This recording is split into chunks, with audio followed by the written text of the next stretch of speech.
हार्दिक स्वागत करता हूँ। आज का प्रेस कॉन्फ्रेंस बुलाने का मकसद ये था कि कल जैसे महाराष्ट्र में एसडीपीआई ने ऐलान की थी कि 25 सीटों पर एमएलए कंटेस्ट करेगी, उसके लिए कल महाराष्ट्र के ऑफिस मुंब्रा कलवा में एक पहली सूची है तो निकाली गई जिसमें 8 लोगों के नाम आए थे। उसमें हमारे औरंगाबाद से 3 लोग के अभी पहली सूची में नाम आए हैं, जिसमें मध्य से हमारे मुजम्मिल खान साहब, ईस्ट से हमारे सैयद कलीम साहब और पैठन तालुका से हमारे हाफिज इमरान साहब, ये 3 लोगों के नाम आए थे।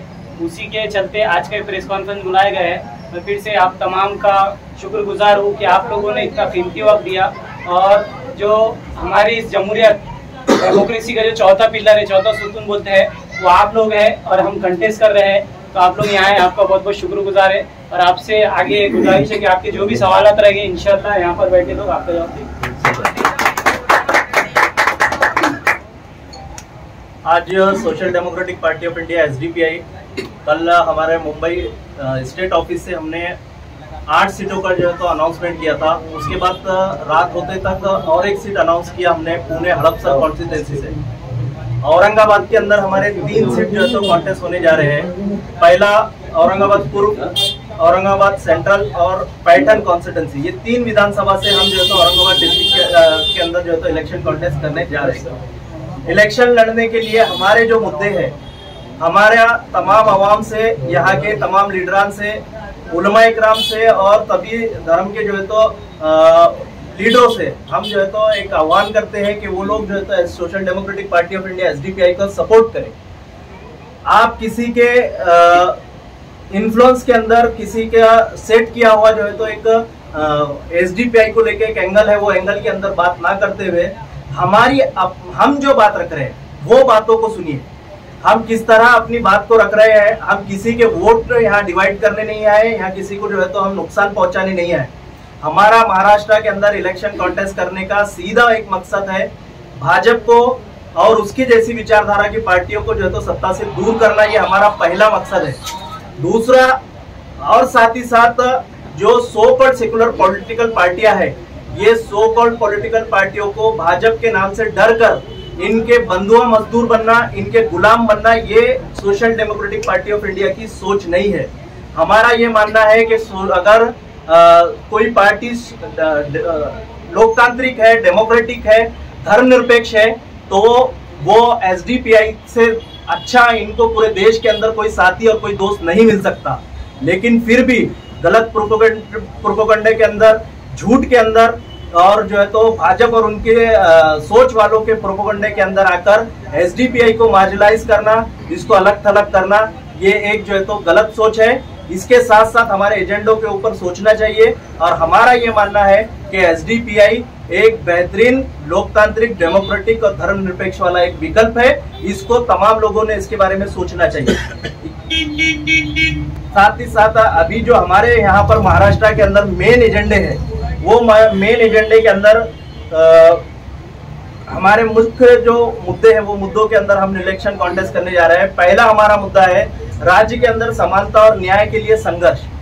जैसे कि आप सब जानते हैं कि एसडीपीआई जब से 2021 नवंबर से जब से एक्टिव हुई महाराष्ट्र के अंदर, तब से लेकर अब तक लगातार न्याय के लिए और समानता के लिए जो है तो संघर्ष कर रही है। ये हमारा एक मिशन है।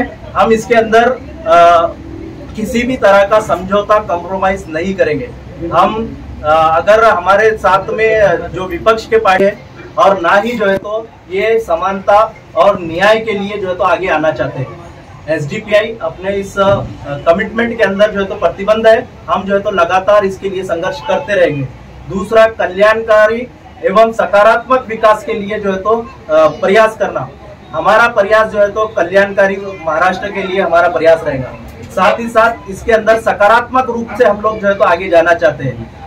अभी महाराष्ट्र राज्य के अंदर जितनी भी बड़ी पार्टियां हैं, बड़े लीडरान हैं, ये सिर्फ दावे करते हैं, बातें करते हैं, खोखले इनके दावे हैं। इनकी बातों के अंदर सच्चाई नहीं है। समृद्धि एक हाईवे बनाकर पूरे महाराष्ट्र का डेवलपमेंट नहीं कहा जा सकता। महाराष्ट्र के अंदर अभी भी ऐसे कई इलाके हैं जहां से पिछले 50 साल में अभी तक एक सड़क भी निर्माण नहीं हुई है। इसलिए इसके अंदर जो है तो कल्याणकारी के लिए और डेवलपमेंट के लिए एक साफ और ईमानदाराना कोशिश होना चाहिए, जिसके अंदर बड़ी पार्टियां तमाम के तमाम जो है तो फेल है और वो उनकी नीयत और उनका जो है तो मंशा भी नहीं लगती कि ये लोग जो है तो सही तौर पर डेवलपमेंट करने के लिए और राज्य की कल्याणकारी के लिए आगे आएंगे। दूसरा, महाराष्ट्र राज्य के अंदर एक बहुत बड़ा मुद्दा है आरक्षण का, रिजर्वेशन का मुद्दा है। वो रिजर्वेशन के मुद्दे के अंदर हमारा ये मानना है कि जातीय जनगणना होना चाहिए। जातीय जनगणना के बेस के ऊपर जो पिछड़े वर्ग है, जो पसमानदा तबकात है, वो तमाम तबकात को इक्वल अधिकार मिलने के लिए, उनको मुख्य धारा के अंदर जोड़ने के लिए उनको रिजर्वेशन जरूर मिलना चाहिए। हम रिजर्वेशन का सपोर्ट करते हैं, लेकिन हम जातीय जनगणना उसके आधार पर और उसके साथ साथ जो संविधान के अंदर अधिकार, सबको न्याय मिलने का और सबको बराबरी मिलने का ये जो अधिकार दिया हुआ है, इस बेस के ऊपर हम चाहते हैं कि महाराष्ट्र राज्य के अंदर पसमानदा तबकात को रिजर्वेशन मिले। साथ ही साथ सभी धर्मों का जो है तो सम्मान होना चाहिए और सभी धर्मों के अंदर जो महापुरुष है, वो महापुरुषों का भी सम्मान जो है तो सुनिश्चित किया जाना चाहिए। हमारा ये मानना है कि हमारा देश एक धर्मनिरपेक्ष देश है। धर्मनिरपेक्ष देश का मतलब ये होता है कि यहाँ रहने वाला हर एक धर्म, हर एक समाज का जो है तो यहाँ पर आदर किया जाना चाहिए, उसका सम्मान किया जाना चाहिए। किसी भी धर्म को टारगेट नहीं किया जाना चाहिए। हम देखे हैं कि महाराष्ट्र राज्य के अंदर लगातार सकल हिंदू समाज और हिंदू आक्रोश मोर्चे के नाम से किस तरह से मुस्लिम समाज और खास करके इस्लाम धर्म को निशाना बनाया गया। इस्लाम धर्म के साथ साथ और भी जो माइनॉरिटी के जो है तो धर्म है, वो धर्म को जो है तो निशाना बनाया जा रहा है और इन धर्मों के महापुरुषों को भी जो है तो निशाना बनाया जा रहा है।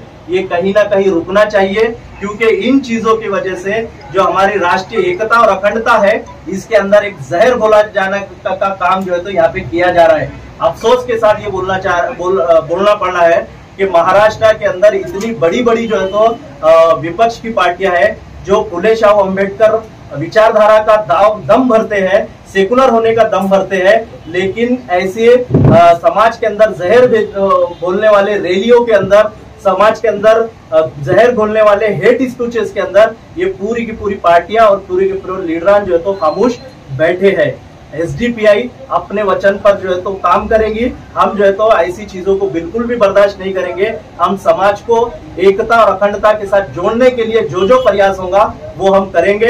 साथ ही साथ लोकल के जो मुद्दे हैं, वो तमाम लोकल के मुद्दों को हम जो है तो उठाएंगे। मिसाल के तौर पर यहाँ पर औरंगाबाद ईस्ट के अंदर यहाँ भाजपा के जो अतुल सालवे पिछले 2 टर्म से जो है तो एमएलए बन के आ रहे हैं, लेकिन इनका अगर हम डेवलपमेंट का या इनका जो काम देखेंगे हम, तो ये इनका काम भेदभाव पूर्ण है।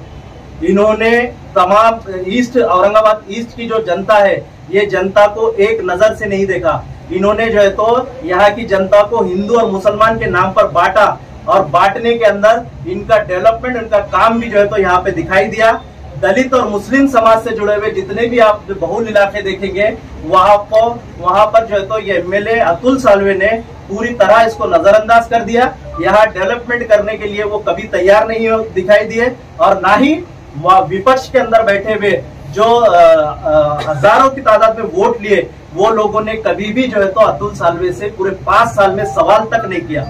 ऐसे लोगों के साथ में हमको सियासी न्याय, सियासी जो है तो इंसाफ कैसे मिल सकता है। इसलिए एसडीपीआई को यहाँ पर हमारे जो सीट से हम कॉन्टेस्ट कर रहे हैं, आवाम को जो है तो एसडीपीआई से को समझना चाहिए, आवाम को एसडीपीआई से जुड़ना चाहिए, और इस इलेक्शन के अंदर हम तमाम आवाम से जो है तो देश हित में, जनहित में एसडीपीआई को भारी तादाद में जो है तो वोट मतदान कर कामयाब करने की गुजारिश कर रहे हैं।